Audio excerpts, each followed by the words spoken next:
ఇంకో విషయం తెలుసా, చిన్నప్పుడు మా అమ్మ నాకు గుండు చేయించడానికి ముందు జుట్టు బాగా పెరిగి ఉంటుంది కదా, అప్పుడు నాకు 2 జాడలు వేసి పిలకలేసి పువ్వులు పెట్టి అమ్మాయి డ్రెస్ వేసి ఫోటోలు కూడా తీసి పెట్టింది తెలుసా? అవునా? మరి చెప్పనే లేదు. అబ్బా, ఆ ఫోటోలు నీ కంటపడితే నన్ను నేర్పిస్తావని దాచిపెట్టేశానుగా. చిన్నప్పుడు ఆడవేషంలో దిగిన ఫోటోస్ దొరకపోతే ఏంటి, ఇప్పుడు దొరికావుగా ఆడవేషంలో, ఇప్పుడు తీస్తా ఫోటోలు. హే, మనిద్దరం సెల్ఫీ. ఎహె, ఇవన్నీ స్వీట్ మెమరీస్. బాలాజీ పెళ్లి చేయడానికి మనం ఎన్ని తిప్పలు పడ్డామో రేపు తనకి పిల్లలు పుట్టిన తర్వాత వాళ్ళతో చెప్పుకోవడానికి కావాలిగా. Correct correct. కానీ కానీ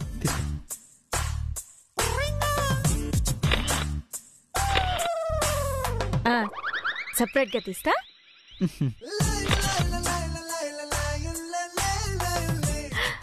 అసలు ఇంత అందంగా ఎలా పుట్టావురా బాబు? టన్ బాగా సిగ్గేస్తున్నదా? నువ్వు మగాడివి, నువ్వు సిగ్గుపడతావేంటి? మరి నువ్వు ఆడపిల్ల మాట్లాడుతున్నావా? నేను మగాడు వేషం వేశాను మరి. నేను ఆడపిల్ల వేషం వేశాను మరి, ఆటోమేటిక్ గా వచ్చేస్తుంది కదా. ఇదిగో ఇదిగో పట్టుకో, నా దిష్టే తగిలేలా ఉంది. ఎంత దిష్టో! దిష్టి పోవడానికి ఇట్ట మెట్టుకెళ్ళి ఇస్తే సరిపోదు మరి. ముద్దుగా ఉన్న మొగుడికి ఒక ముద్దైనా ఇవ్వద్దా? ఇదా ముద్దు? ప్రస్తుతానికి ఇదే, అడ్జస్ట్ అయిపో. అంత చీటింగ్. చాలు చాలు.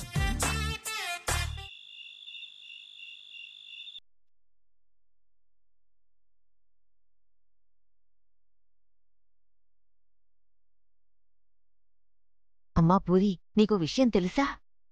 వంట వాళ్ళగా వచ్చిన వాళ్ళెవరో తెలుసా? నాకు తెలుసు. తెలుసా? ఎట్టా? నీ మనవడు కలిశాడుగా. బాలాజీ కలిశాడా అప్పుడే నిన్ను?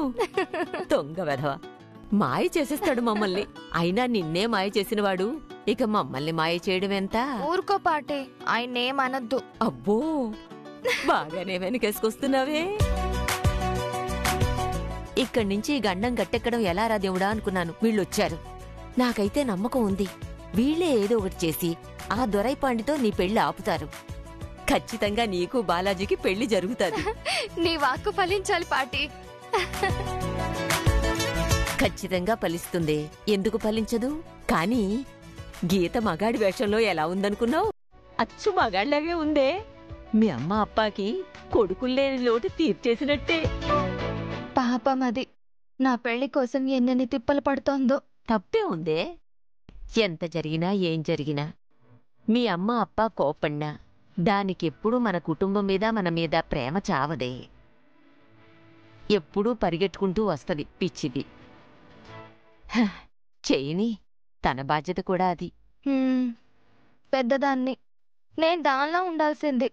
నా పిరికితనంతో ఇలా ఉన్నాను. సర్లే, ఒకళ్ళు అలా ఉంటే ఒకళ్ళు ఇలా ఉంటారు.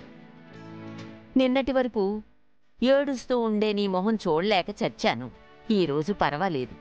ఆ మొహం చూడు, దీపం వెలిగిపోయినట్టు ఎలా వెలిగిపోతోందో. వాళ్ళొచ్చేశారు కదా, నాకు కొండంత ధైర్యం వచ్చేసింది. ఇప్పుడు వాళ్ళు మారువేషాల్లో ఉన్న విషయం మీ అమ్మకు కూడా చెప్పకు. మీ అప్పకు అస్సలు తెలియకూడదు. దొరైపాండితో పెళ్లి ఆగిపోయినా కూడా బాలాజీతో పెళ్లికి ఒప్పుకోనని భీష్మించు కూర్చున్నాడు ఆ మనిషి. అవును పాటి, ఈ పెళ్లి తప్పించటం ఒకెత్తైతే బాలాజీతో పెళ్లి కొప్పించడం ఇంకొక ఎత్తు. ముందీ పెళ్లి ఆగనివే. ఈ గండం గట్టెక్కితే నీ పెళ్లి సగం అయిపోయిన.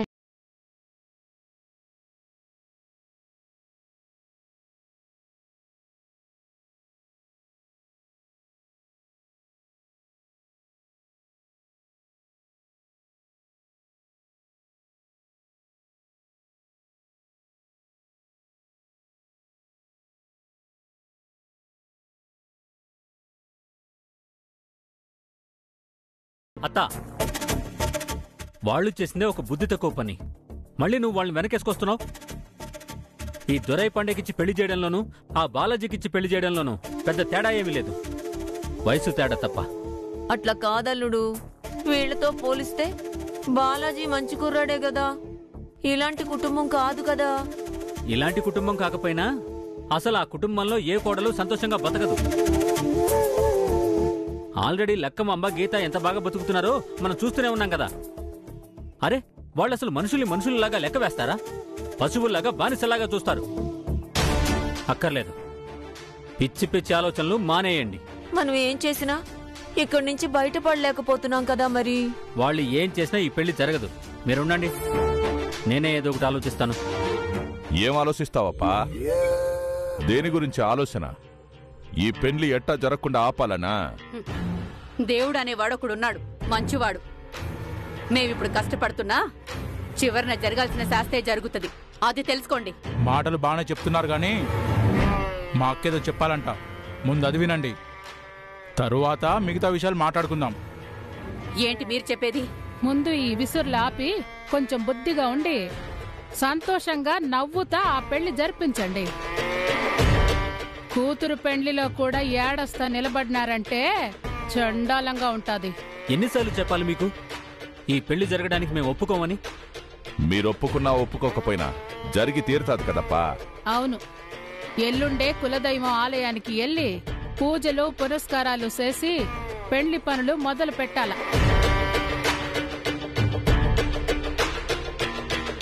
రేపు పూజలకి పెళ్లికి కావలసిన బట్టలు సెలెక్ట్ చేసేదానికి బట్టలు ఇంటికే వస్తాయి. రేపు ముహూర్తం చీర సెలెక్ట్ చేసి పూజకి కావలసినవి, మిగతా వాళ్ళకి కావలసిన చీరలు ఎన్ని కావాలంటే అన్ని తీసుకోండి. ఏం అభ్యంతరం లేదు. ఆ విషయం చెప్పిపోతామనే వచ్చున్నాం.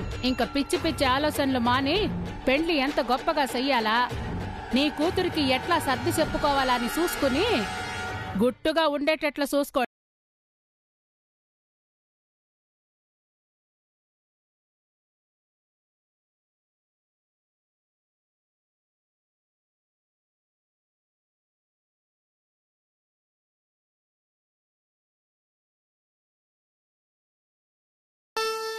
అరే గోవిందు, ఏదైనా నా పెళ్ళిలా థ్రిల్లింగ్ గా జరుగుతుంటే బాగుండదురా. ఈ పెళ్లికి ఎన్ని పాటలు పడుతున్నామో ఎవరికైనా చెప్పుకునేటప్పుడు భలే సరదాగా ఉంటుంది కదా. నీకు సరదానా? దోల తీరిపోతుందని తెలీదా నీకా? అయినా ఏందిరా ఇంకా ముసలోడి క్యారెక్టర్లోనే ఉండి మాట్లాడతాం? దరిద్రుడా, ఇక్కడ మనమే ఏడ్చాం కదా. అవును కదా యమ్మ, రోజంతా ఇలా వణుకుడితోటి వంగుని మాట్లాడే అట్టే ఉండిపోయినా. రాత్రి నిద్రపోయేటప్పుడు కూడా వంగునే నిద్రపోతాను అనుకుంటాను రా. కర్మ. మరి నాకు మాత్రం ఈ గడ్డాలు మీసాలు ఎక్కడ ఊడిపోతాయోనని తడుముకుంటూనే ఉన్నాను. ఏదో మాకు చుడిదార్లో అలవాటుంది కాబట్టి ఈ లుంగీ షర్టుతో ఇబ్బంది అనిపించలా, అదొక్కటే. బా మొత్తానికి ఇక్కడ దోల తీరిపోతుంది నాకే. అమ్మో, ఈ ఆడవాళ్ళు బట్టలు వేసుకుని నిప్పుల కూలంలో ఉన్నట్టుందిరా సామె. అమ్మో, నా వల్ల కావట్లేదు, మొత్తం ఇప్పి పడేస్తాను ఇప్పుడే. సడన్ గా రాత్రులు నిద్ర లేవాల్సి వస్తే ఇంకంతే సంగతులు. వద్దు. ఎందుకు లేస్తాము? అయినా మన గది తలుపులు ఎవడు దొడతాడు? మనల్ని ఊడు పిలుస్తాడు. అయినా నాకు ఇప్పుడు ఒక ఐడియా వచ్చింది. అంత సడన్ గా ఏం ఐడియా వచ్చింది స్వామి నీకు? మనం ఇక్కడికొచ్చింది ఆ రాజపాండి బారి నుండి అత్తామావని తప్పించడం కోసమే కదా. మనం ఇక్కడుండి హీరోలాగా ఫైట్లు చేసి వాళ్ళని తీసుకెళ్ళాం కాబట్టి సైలెంట్గా రాత్రికి రాత్రే వచ్చింది మనమేనని మీ అమ్మా నాయనకి చెప్పి వాళ్ళని తప్పించి తీసుకెళ్ళిపోతే ఏడ్చినట్టుంది నీ ఐడియా. అదేంది మాట అంటావా? తప్పించి తీసుకెళ్ళిపోవడమే కదా ఈజీ. నీకో విషయం అర్థం కావడంలా. ఇంటి చుట్టూ కాపలా ఉన్నారు. ఆ సంగతి పక్కన పెట్టేస్తే మా అప్ప దొరై పాండితో పెళ్లి ఆపాలనుకుంటున్నాడే గాని బాలాజీకిచ్చి పెళ్లి చేయాలని లేదు. ఇంత జరిగినా మీ నాయనకి అర్థం కాదా? ఏం చేస్తాం?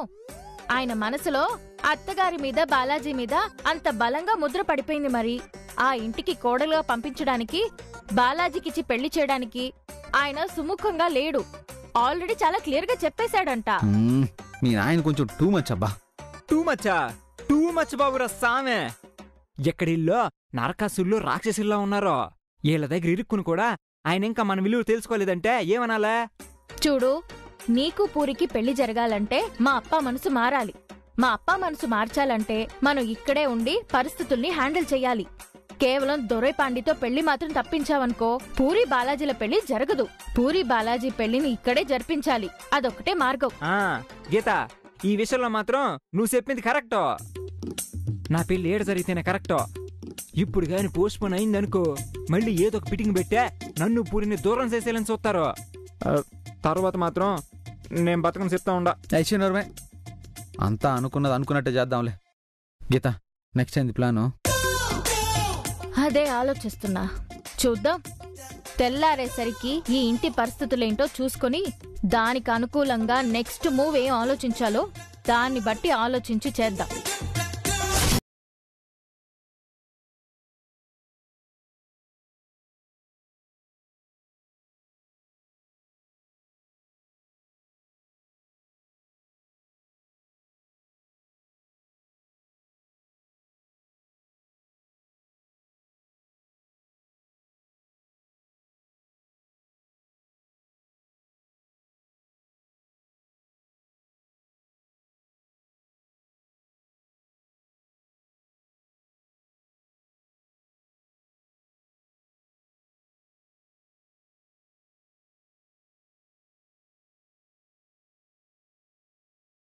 ఇక్కడే ఉంటే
తాళాలు కావాలా?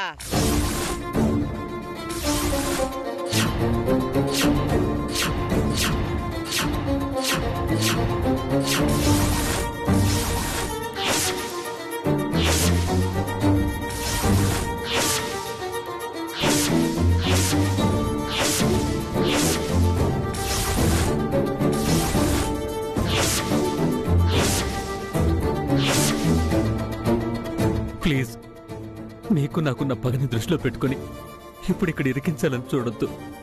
నా కూతురు జీవితం ఇది. అసలు నీ కొడుకుతో పెళ్లికే నేను ఒప్పుకోలేదు. అలాంటిది ఆ దొరై పండకి నా బిడ్డనిచ్చి ఎలా గొంతుకొస్తాను? దయచేసి ఒక ఆడపిల్ల జీవితాన్ని దృష్టిలో పెట్టుకుని ఆలోచించండి. కీడించి మేలించమంటారో? ఇప్పుడు నేను మేలు గురించి ఆలోచిస్తే నాకేం కీడు జరుగుద్దో నాకు తెలుసు. నువ్వు ఎలా రాజపండిగాడిని లెగ్గొట్టి తీసుకురా. మీలాంటి మనుషులు ఎంత కసాయి నాకు తెలుసు. అందుకే మీలాంటి కొంపకు గాని ఇలాంటి ఇంటికి గాని నా బిడ్డని కోడలుగా పంపించకూడదు అనుకున్నాను. ఎవరు అడ్డుపడినా మమ్మల్ని ఆపలేరు. రాజమండ్రి ముత్తులక్ష్మి రండి, తలుపు తీయండి. ఆయన పారిపోతున్నారు. తలుపు తీయండి. రాజమండ్రి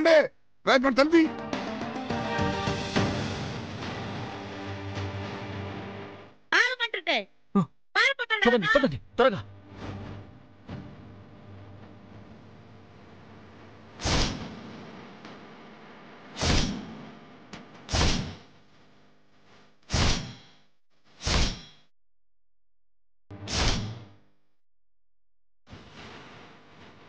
రాజమండ్రి ఆయన పారిపోతున్నారు.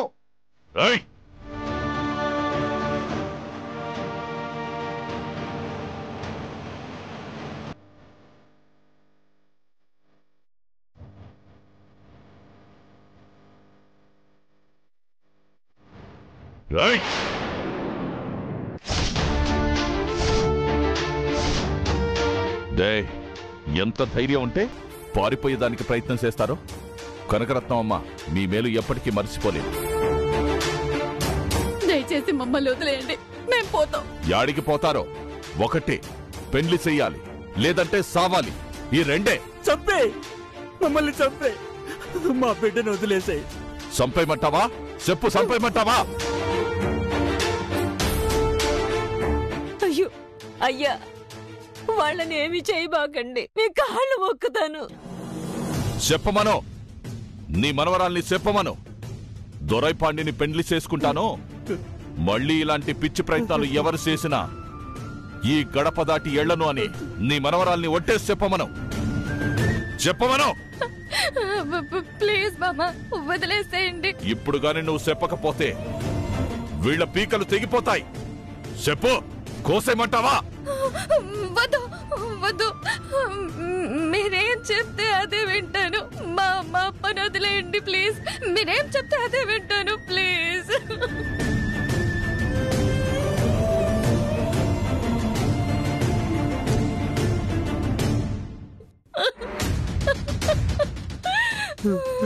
లోపలికి పొండి, పొండి. పదండి. ఇంకోసారి ఇలాంటి పిచ్చి పిచ్చి వేషాలు వేస్తే కాళ్ళు చేతులు విరగొడతాను. పదండి.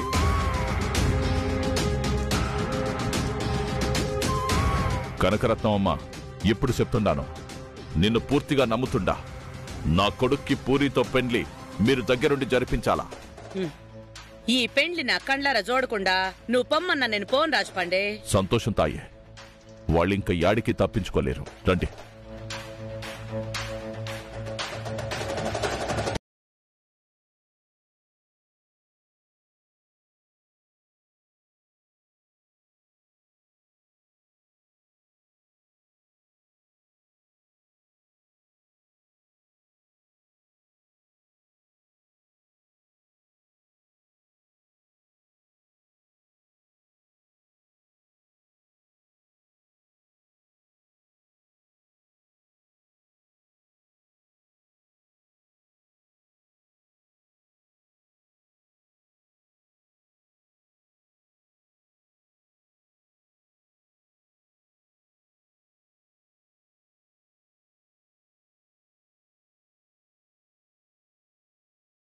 ఇప్పుడు పూరి చుట్టే తిరుగుతా ఉంటే ఇంట్లో వాళ్ళకి అనుమానం వచ్చి చావదా? నువ్వు దేనికి భయపడకు, సరేనా?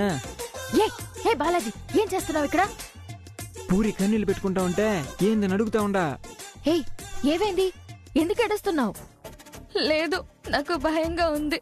వీళ్ళు అమ్మ అప్పని ఏమైనా చేస్తారేమోనని భయంగా ఉంది. ఏం చేస్తారు? వాళ్ళు మన అమ్మ అప్పకి ఆపద తీసుకొస్తే మనం చూస్తూ ఊరికే ఉంటామా? అలాంటిదేమీ జరగదు. నువ్వు లేనిపోని భయాలతో ఏడుస్తూ కూర్చోకు. మేం వచ్చేసాం కదా, ధైర్యంగా ఉండు. అయినా నువ్వేంటి బాలాజీ, ఎప్పుడు పూరి చుట్టూనే తిరుగుతూ ఉంటే ఇంట్లో వాళ్ళు చూస్తే అనుమానం రాదా? ఎంత నువ్వు ముసలి వేషం వేసుకున్నా నీ ప్రవర్తన మీద వాళ్ళకు అనుమానం వస్తే ఏం చేస్తావ్? లేదు గీత, నేను కావాలని తిరగట్లా. పూరి బాధపడతా ఉంటే విషయం ఏందో తెలుసుకుందామని వచ్చా, అంతే. నేనింతకు ముందులా కాదు గీత, జాగ్రత్తగా ఉంటా. ఏం జాగ్రత్తగా ఉంటావో? అసలేంటి పూరి ప్రాబ్లం? ఇంకా ఎందుకు అలా ఉన్నావు? రాత్రి మీరు పడుకున్న తర్వాత ఏం జరిగిందో తెలుసా? ఏమైంది? రాజా పాండే వాళ్ళు ఎల్లుండి కులదైవం ఆలయానికి తీసుకుని వెళ్లి పెళ్లి పనులు మొదలు పెడతారంట. ఇవాళ ఇంట్లోనే పెళ్లి బట్టలు సెలెక్ట్ చేయాలంట. దానికి తయారుగా ఉండమని రాత్రి వాళ్ళందరూ వచ్చి అమ్మ అప్పకి వార్నింగ్ ఇచ్చి వెళ్లారు. అప్ప ఏమో మమ్మల్ని ఇంకా ఇక్కడే ఉంచి రిస్క్ చెయ్యకూడదు అని చెప్పి వాళ్లకు తెలియకుండా పారిపోదాము అని మమ్మల్ని తీసుకుని వెళుతూ ఉంటే కనకరత్నం అత్త వాళ్ళు మమ్మల్ని వెళ్ళనివ్వకుండా ఆపి వాళ్ళని పిలుచుకుని వచ్చారు. మేము పారిపోతున్నామని తెలియగానే వాళ్ళు రాక్షసులైపోయారు. అమ్మ అప్ప పీక మీద కత్తి పెట్టి పెళ్లికి ఒప్పుకుంటారా లేదంటే పీక కోసి చంపేయమంటారా అని బెదిరించారు. నాకు భయం వేసింది. వాళ్ళని కాపాడుకోవడం కోసం సరేనని ఒప్పుకున్నాను. లేకపోతే రాత్రి అమ్మ అప్పని కొంత కోసి చంపేసేవారు.